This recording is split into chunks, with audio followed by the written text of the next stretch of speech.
Assalamualaikum warahmatullahi wabarakatuh. Kami dari kelompok 6 ingin membahas mengenai pengendalian hama secara kultur teknis.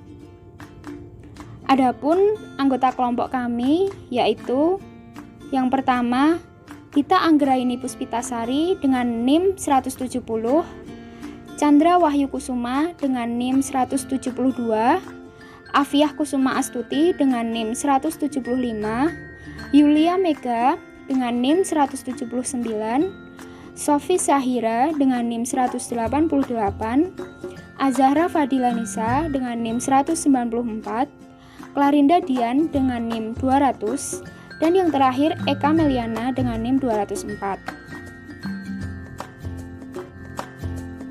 Pengertian pengendalian secara kultur teknis. Pengendalian secara kultur teknis yaitu pengendalian organisme pengganggu tanaman dengan cara mengelola lingkungan tanaman sedemikian rupa sehingga kurang cocok bagi kehidupan dan perkembangbiakan organisme pengganggu tanaman.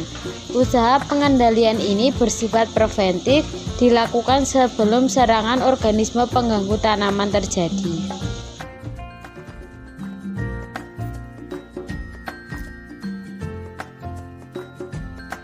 Kelebihan dan kekurangan pengendalian secara kultur teknis.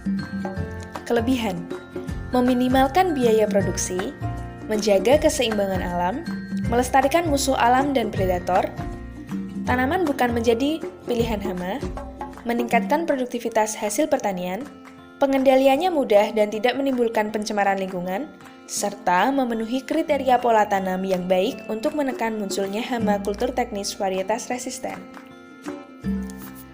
Sedangkan kekurangannya adalah waktu mendapatkan varietas resisten lama. Hasilnya tidak dapat diperhitungkan secara pasti. Perlu ketekunan dan disiplin yang tinggi antar petani untuk menerapkan pola tanam ini.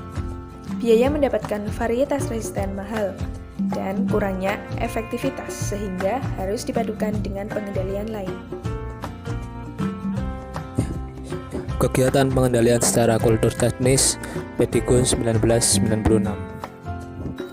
Teknik pengendalian dapat dikelompokkan menjadi 4. Yang pertama yaitu mengurangi kesesuaian ekosistem, yang kedua mengganggu kontinuitas penyediaan keperluan hidup OPT, ketiga mengalihkan populasi OPT, dan yang keempat mengurangi dampak kerusakan OPT. Pertama, mengurangi kesesuaian ekosistem, yaitu dengan menciptakan agroekosistem yang tidak sesuai dengan perkembangan hidup OPT, maka perkembangannya akan terhambat. Hal ini dapat dilakukan dengan cara melakukan sanitasi, penghancuran inang, pengolahan tanah, dan pengelolaan air. Hal yang dapat dilakukan yang pertama sanitasi. Yang dimaksud sanitasi di sini yaitu membersihkan lahan bertanaman dari berbagai sisa tanaman, atau limbah dan rumput liar atau gulma. Contohnya itu membersihkan singgang padi agar warang coklat, warang hijau, dan hama lainnya tidak dapat melangsungkan hidup. Yang kedua, penghancuran atau modifikasi inang atau habitat pengganti. Untuk memperoleh keperluan hidupnya pada periode tertentu, serangga pindah ke tanaman inang pengganti atau habitat lain yang berada di sekitar tanaman utama, yaitu pada semak, rumput, dan sebagainya untuk mendapatkan makanan, meletakkan telur, dan sebagai persembunyian yang sesuai. Contoh, hama orisites, penggerak pucuk kelapa, fase telur dan larva berada pada sampah organik. Beberapa serangga bersembunyi di semak-semak sekitar tanaman utama. Inang atau tanaman pengganti digunakan sebagai tempat hidup, sementara sebelum tanaman utama ada di lapangan. Ketiga, pengelolaan tanah. Serangga yang sebagian atau seluruh hidupnya berada di dalam tanah amat dipengaruhi oleh tekstur dan struktur tanah, komposisi kimiawi tanah, kelembapan dan suhu tanah, serta adanya organisme tanah lainnya. Banyak jenis hama yang sebagian atau seluruh hidupnya berada di dalam tanah. Misalnya, belalang kayu dan belalawang Sexava meletakkan telur di dalam tanah. 4. Pengelolaan air. Pengelolaan air yang baik dan teratur bisa menekan perkembangan hama. Misalnya, penggenangan sawah dalam beberapa hari itu bisa mematikan larva penggerak padi putih yang sedang berdiapos di dalam tunggul tanaman padi. Selanjutnya untuk teknik pengendalian yang kedua yaitu mengganggu kontinuitas penyediaan keperluan hidup OPT. yaitu memutuskan kontinuitas tersedianya makanan atau inang dengan cara pergiliran tanaman, pembaruan lahan, penanaman serentak, penetapan jarak tanam, pengaturan lokasi penanaman, dan memutuskan sinkronisasi antara tanaman dan hama, dan mengatur waktu tanam agar tidak sesuai dengan fase perkembangan hama. Kemudian hal yang dapat dilakukan yaitu dengan pergiliran tanaman, yaitu dengan menggilir atau rotasi tanaman dengan jenis yang tidak memiliki hama sama, sehingga dapat memutuskan siklus hidup hama tersebut karena pada musim berikutnya hama akan mati kelaparan.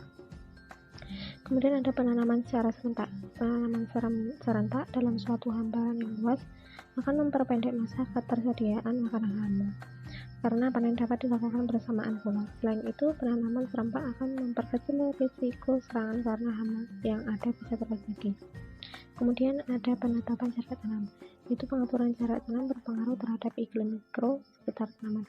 Bila jarak tanam rapat, lingkungan sekitar tanaman menjadi lembab, sedang bila jarak tanam terlalu renggang, lingkungan sekitar tanam mudah kering akibat evapotranspirasi cukup tinggi. Kemudian ada lokasi tanaman. Jenis tanaman yang memiliki taksonomi yang berdekatan lebih baik jangan ditanam secara berdekatan atau ini yang sama, agar dapat menentukan laju populasi serangga. Dengan demikian, satu lahan dapat ditanam lebih dari satu jenis tanaman sehingga ekosistem stabil dan populasi hama terjaga. Kemudian ada memutuskan sinkronisasi tanaman dan hama, yaitu dengan mengatur sinkronisasi tanaman satu dengan tanaman dengan hama, yaitu dengan mengatur waktu tanam, memajukan atau mengundurkan waktu tanam sewaktu hama muncul sehingga tidak menemukan makanan pada akhirnya. Kemudian ada menghalangi peletakan telur. Hama akan meletakkan telurnya pada bagian tanaman yang nantinya akan menjadi sumber makanan larva atau nipah sehingga dapat berlanjut baik. Dengan demikian, dilakukan penghalangan agar populasi serangga menurun.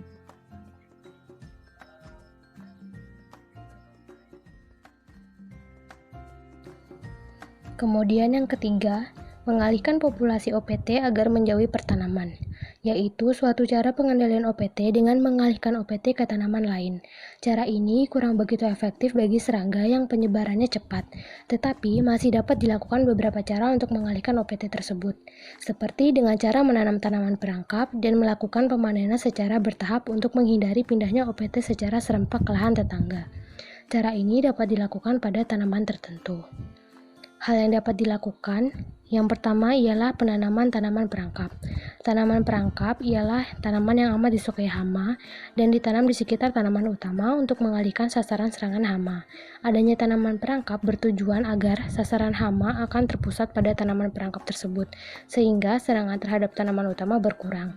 Contohnya, pada tanaman jagung yang ditanam di antara tanaman kapas, dapat mengendalikan penggerek pucuk atau buah kapas atau Helicobacter armigera. Hama ini amat menyukai biji jagung.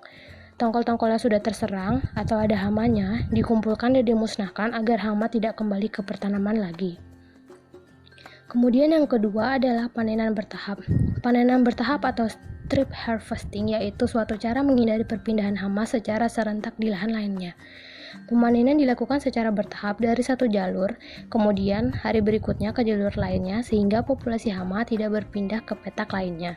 Cara ini dapat dilakukan pada tanaman yang sistem panennya bertahap. Contohnya pada tanaman alfalfa sebagai makanan ternak yang terserang kepik ligus di Amerika. Yang keempat, mengurangi dampak kerusakan OPT, yaitu menanam tanaman yang bersifat toleran terhadap kerusakan OPT, melakukan pemupukan yang seimbang sesuai kebutuhan tanaman sehingga tanaman masih dapat pulih kembali setelah terserang oleh OPT. Mengubah jadwal panen untuk tanaman tertentu dapat dilakukan pemanenan lebih awal. Yang selanjutnya, hal yang dapat dilakukan. Yang pertama yaitu mengubah toleransi inang. Toleransi tanaman dari tahan terhadap serangan hama dilakukan melalui pemuliaan tanaman. Hasil dari pemuliaan tanaman menghasilkan varietas unggul. Di samping memiliki daya produksi tinggi, tumbuh cepat, juga tahan terhadap beberapa organisme pengganggu tanaman. Contohnya varietas unggul tahan wereng pada tanaman padi melalui pemupukan berimbang. Yang kedua, mengubah jadwal panen. Tanaman yang ditanam lebih awal lebih tahan hama dibandingkan dengan tanaman yang dipanen akhir agar mengurangi serangan dari hama. Sekian presentasi dari kami. Apabila ada yang ingin dipertanyakan, bisa melalui kolom komentar di bawah atau melalui WhatsApp group. Terima kasih kepada teman-teman yang telah menyaksikan video kami hingga akhir. Wassalamualaikum warahmatullahi wabarakatuh.